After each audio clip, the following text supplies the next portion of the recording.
السلام علیکم، آپ دیکھ رہے ہیں کے نیوز چینل انٹرنیشنل۔ یوٹیوب پر ہمارا چینل سبسکرائب کیجئے اور رہیں دنیا بھر کی خبروں سے باخبر۔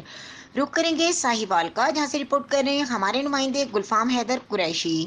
ڈی پی او ساہیوال محمد کاشف اسلم نے کہا کہ درخت لگانا صدقہ جاریہ ہے، جس سے نہ صرف آنے والی نسلیں مستفید ہوں گی بلکہ یہ ماحولیاتی آلودگی پر قابو پانے کا بھی واحد ذریعہ ہے، جو اس وقت کرۂ ارض کا سب سے سنگین مسئلہ ہے۔ ملک کے ہر فرد کو چاہیے کہ وہ اپنے حصے کا ایک پودا لگا کر سرسبز پاکستان بنانے کے مشن میں اپنا کردار ادا کریں۔